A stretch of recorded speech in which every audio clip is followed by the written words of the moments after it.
again. Okay, here we go. So here we're just looking at some refreshers on quadratic equations. So I called this the Quadratic Equation Fundamentals. And I actually prepared an extra review sheet if you guys wanted to practice further after today. When we solve quadratic equations, we always have an equation that's in this structure where it's ax squared plus bx plus c is all equal to 0. So this is a quadratic equation. We could have a quadratic equation where it's this simple. It could just have the a part, so the quadratic term. It could have the 3 terms. It could have 2 terms like this or 2 terms like that.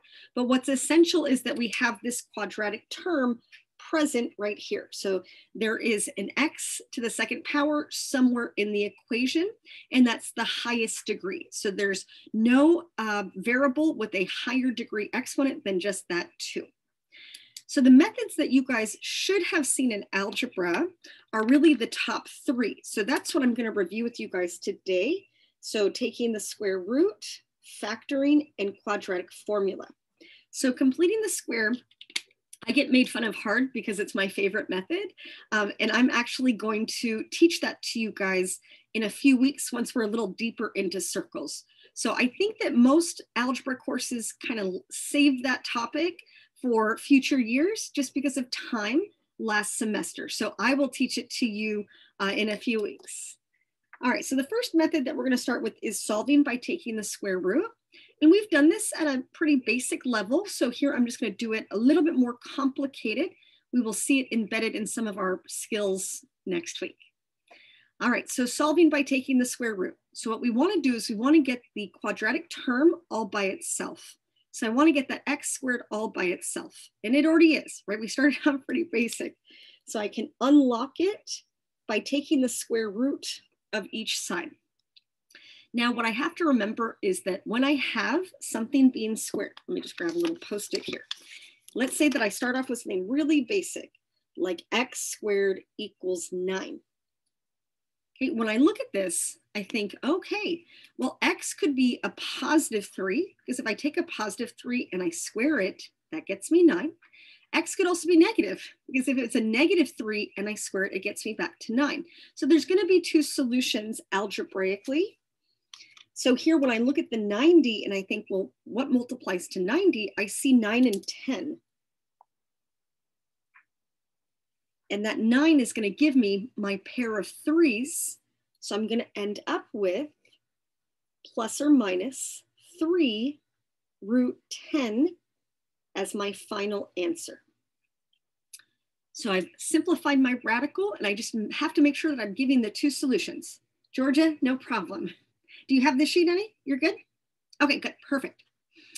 All right, so the next one here, I have x squared is equal to 9/7. So now we're seeing a fraction. So I handled it the same way. I unlocked the square by taking the square root, but now I have a fraction underneath my radical. So here, I know that I can split it up into the square root of 9 over the square root of 7. So these are interchangeable formats. We saw that when we were simplifying quotients at the start of this semester. So square root of 9, that's real nice because that's going to simplify to be just 3. That's a perfect square. So I actually have 3 over root 7, but we know better than to leave that square root in the bottom. We need to rationalize the denominator. So here I can multiply by root 7 over root 7, right? Anything over itself is 1, so I'm not disrupting my ratio. All right, so now when I leave my final answer, I can say that x is equal to plus or minus 3 root 7 is the numerator. That's what's on top. And then root 7 times root 7 is just 7 on the bottom. So an easy enough problem, but we did have that radical in the bottom that we still had to resolve by rationalizing the denominator, right? And we can do that by multiplying by a radical over itself, because that would always be just equal to 1. All right, how we doing, you guys? Everyone doing okay? Okay, good. All right, getting a little harder. So here in C, right, I see, okay, well, I see the quadratic term. It's just that it's a binomial that's being squared, but I still handle it the same way. I want to get the term that's being squared by itself, and it is. So I can unlock it by taking the square root of each side. Now 24, right, we know that that's 4 times 6. So I have x minus 8 is equal to plus or minus, and then 4 times 6, so 2 root 6. Okay, but I still need that x all by itself, so I need to add that 8 over to the other side. So I get that x is equal to 8 plus or minus 2 root 6. And that's really as simplified as I'm going to get. And that's really 2 solutions, right? The solution, the first one would be 8 plus 2 root 6, and the second one would be 8 minus 2 root 6, but it's ultimately 2 solutions. We can just leave it with that little plus or minus right in between those 2 terms. Okay, getting a little harder now. So in D, it's the first time my square part is not isolated. So I have to do a little work to get it all by itself first before I can unlock it by taking the square root. So I have to take away the 9 first. So now I have -1 times x plus 5 squared is equal to -63. Okay, but I still have that -1 times x plus 5 squared. So I need to divide that away or multiply it away. Either way would be fine. So now I have x plus 5 as a quantity squared is equal to 63. So now I can solve by taking the square root, because now that square part is by itself. And 63, we know that's 9 times 7. So right now I have x plus 5 equals plus or minus 3 root 7. And then the last thing I need to do is take away that 5 to get the x all by itself. So I end up with x equals -5 plus or minus 3 root 7. And again, that's 2 solutions. Anytime I have that quadratic, I should produce these 2 solutions. All right, still doing good? Okay, good. All right, another fun variation here. What's different about it is that the quadratic is right here, right? So that's what I need to get all by itself. I need to isolate that x squared that's right here. So to do that, I would first add the 3 to the other side. So now I have 1/4 of x squared plus 1 equals 10. And then from here, right, I want to get rid of that fraction. So I'm going to multiply each side by 4. Right, it's just the reciprocal of 1/4. That's going to clear it to 1 right here. So now I have x squared plus 1 equals 40. Okay, still working to get that square all by itself. So next move, I'll take away the 1. So x squared equals 39. Okay, and now I'm gonna solve by taking the square root. So the whole goal is get that square by itself and then unlock it like so. Now 39 is just 3 times 13. There's not gonna be a pair of the same in that. So my answer would just stay put as plus or minus root 39. Okay, I got one more variation for this type. All right, looking at F. So again, I'm focusing on that squared part. I want it by itself. I want this all by itself. So I'm going to start by taking away the 5. So 3/2 of x minus 2 squared equals 18. All right, I want that 3/2 to go away. So I need to multiply each side by its reciprocal. So the reciprocal is just flipping that fraction. So I'm going to make it 2/3, multiplying each side by 2/3. So over here, that's going to clear to be just 1. And over here, I have to multiply it out. So if I have 18 over 1 times 2 over 3, I can always simplify top down, right? But I can't. So then I look to see the diagonals. Can I reduce along the diagonals? And I see that the 18 and the 3 goes to a 6 and a 1. So I can see that 6 times 2 is going to get me 12. So the x minus 2 squared equals 12. All right, so now my square part is all by itself. Now I can unlock it by taking the square root. So 12 is 4 times 3. So x minus 2 equals plus or minus. That's the perfect square right there, the 4. So 2 root 3. Okay, and then last thing I need to do is get the negative 2 away. So I'm going to add it to each side. And I get that x is equal to 2 plus or minus 2 root 3. Okay, so we'll see a lot of this method in our problem sets next week. So definitely worthy of review. Okay, we're also going to see some more factoring showing up again. And I know it's been a minute, so I thought it would be helpful just to review at least a couple of variations. And I'll try to keep tucking in some more factoring because it really is a common thread in all of our math classes this year and all the years following. All right, so when I look at the first one, I'm just looking for a pattern. What is it that I recognize? I can see there's only 2 terms and they're both perfect squares.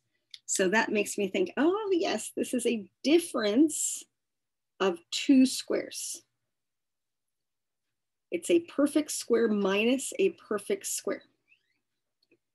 So the perfect square that I see here is 2x being squared, and the 25 is 5 squared. So it's a perfect square minus a perfect square. And whenever that happens, it splits into 2x minus 5 and 2x plus 5. The order that you write those 2 factors, that part does not actually matter. So now when we're solving, we're really taking each package, each factor, and setting it equal to 0 and solving. I know that most of you can do this in your head, no problem, just writing out what my approach is. Right, so I'm really taking each factor, setting it equal to 0, and then I'm just solving. So here I'm adding 5. And then dividing by 2. So I can see that one solution will be 5/2, or 2.5 would be fine. Then the other one here will be its opposite, negative 5/2, or again, negative 2.5. And if I had the luxury of time and I wanted to double check, I could always plug these back in. Right, so if I plug it back in for x, it should leave me with 0 equals 0. So it should give me a true statement, right? Anytime I want to double check an equation, right, I can just plug it right back in. Hey, for B, this one always gets students, so I wanted to revisit it. So when I look at B, I can see that there's a -1 that is out in front, right? That's my leading coefficient, -1. So I need to treat that as a GCF first. So if you ever see a leading coefficient of -1, you want to divide that out first. And if you ever have a leading coefficient that's not 1, you just want to check to see, well, are all of these terms divisible by 2, for example, or by 3, whatever it is that number is. Sometimes they are, sometimes they're not. But you always want to get in that good habit of looking for a greatest common factor first. So if I divide each term by a -1, everything flips to the opposite sign. All right, so I have a -1 on the outside, and then inside I have x squared plus x minus 72. So now I can see that after factoring out that -1, I have a basic quadratic trinomial.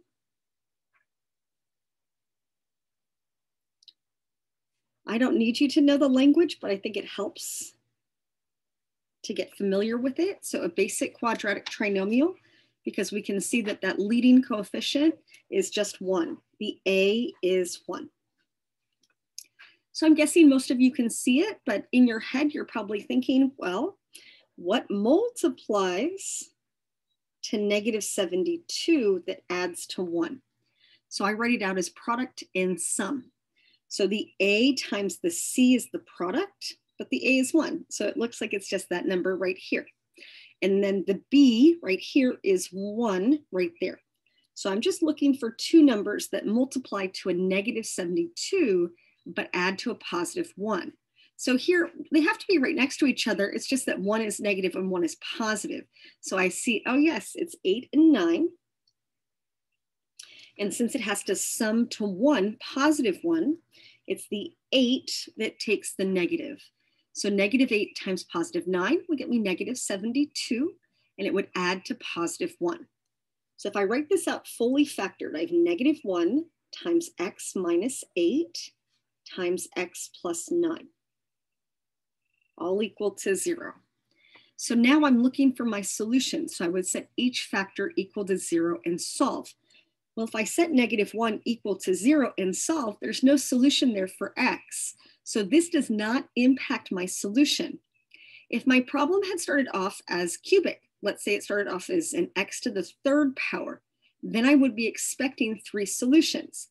And imagine that instead I had pulled out a -x right in here, then I would have had a solution at 0. But since there's no x here, there is no solution, right? -1 equal to 0, I can't solve for x, but I can solve for x here, right? If I set this equal to 0 and solve, I get a solution at +8, and here -9. And again, if you ever doubted yourself, right, or you just wanted to double check, you could always plug back in for these x values, and it should balance 0 equal to 0. So if I plug in the 8, I plug in the -9, it should balance 0 to 0. So there's always ways of double checking these types of problems. All right, one more skill, and that's the quadratic formula. So the quadratic formula is actually derived by that method that I kind of told you at the beginning, completing the square. So at this stage, we usually we give it to you, but eventually we show you how to prove this relationship. And we prove it, like I said, by completing the square. And I'm going to teach you guys that in a few weeks. All right, so if I'm looking at my problem, I want to make sure it's in standard form. It is. So standard form means highest degree down to the constant. So highest degree just means the biggest number exponent, and then in decreasing order down to the constant. So we look good. So now it's just recognizing what is A, what is B, and what is C.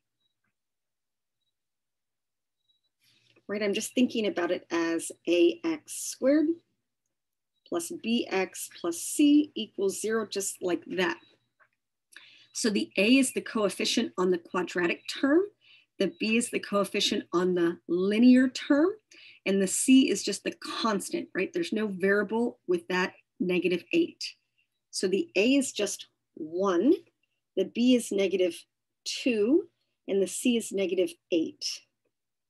So then from here, we're really just plugging into the quadratic formula. I'm just going to go really slow so I don't do an integer operation. That's typically what I see as the common mistake, is really just messing up a plus or a minus. It's usually that simple. All right, so plugging in, x equals. So we start with -b. So negative times -2.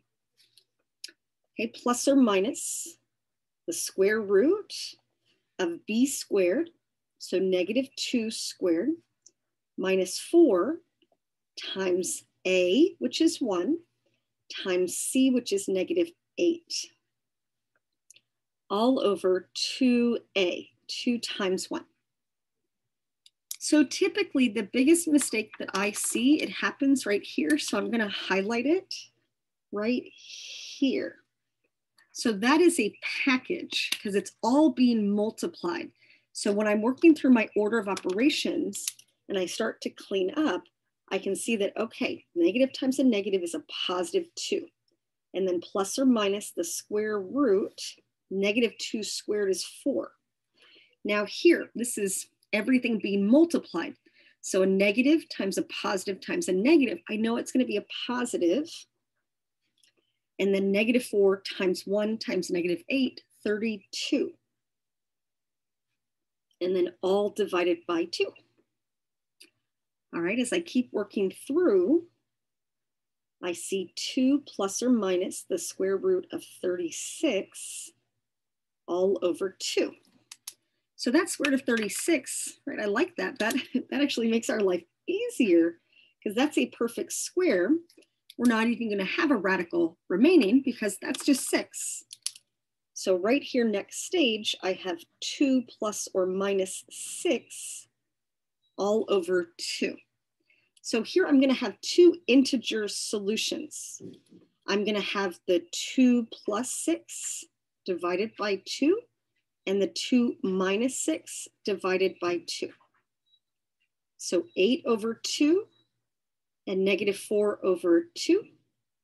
We get 4 and negative 2 as our solutions. So x equals 4, x also equals negative 2.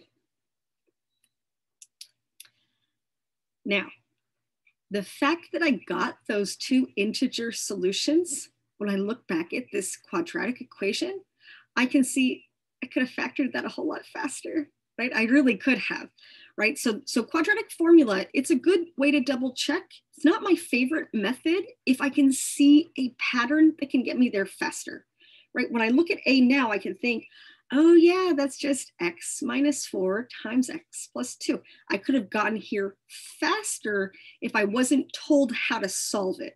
If I was just given this equation and I was told solve for x and I had options, I would choose factoring for sure, right? Because it's faster. And eventually we start to say, just solve the quadratic. We don't tell you what method to use, just know that you have options, right? So far today, we practiced solving by taking the square root. We solve by factoring, and now we're on to quadratic formula. And then eventually I'm going to throw in that fourth option of solving by completing the square because, you know, it's my favorite option. All right, one last example, and then we'll call it a day. Okay, so this one I can see, okay, it's not going to factor. There's nothing that multiplies to negative 4 that's going to add to positive 6. So here, let's lay out the A, the B, and the C values. So 1, 6, and negative 4. Okay, and then we're just plugging into the quadratic formula. So x equals negative b, so negative 6, plus or minus the square root, b squared, so 6 squared, minus 4 times a, which is 1, times c, which is negative 4. All over 2a, so 2 times 1. Okay, so again, I'm just going to point out preemptively that this is usually where I see a mistake happen, right there. So I want to keep my eyes on that and see what it looks like as a product before I get too deep in the problem. So next stage, I have negative 6 plus or minus the square root of 36. All right, so then I have a negative 4 times 1 times negative 4. So a negative times a negative, I get a positive again. I get 16, and then all over 2. So now negative 6 plus or minus the square root of 52 all over 2. I feel like the square root of 52 is one that comes up a lot, right? Because we saw legs of a right triangle. When we were solving for the hypotenuse, we got that one a lot. All right, so square root of 52, I can see that that's 4 times 13, right? So that helps me see it as, oh yeah, it's 2 root 13. So next stage, I can say that x equals negative 6 plus or minus 2 root 13 divided by 2. So now it's just a matter of how do I finish this up, right? Because I can actually simplify a little bit further. So this 2, it's essentially your common denominator. So the 2 would go to the -6 and to the 2 root 13. So picture it as a common denominator, right, for these two terms. So you have -6 over 2 plus or minus 2 root 13 over 2.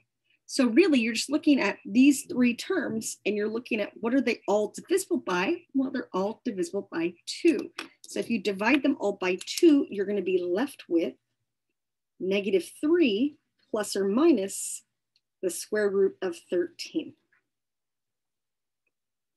And that is fully simplified. There's nothing left for me to do. All right, so that was a good, let me stop my video. Give me 1 second to figure that out.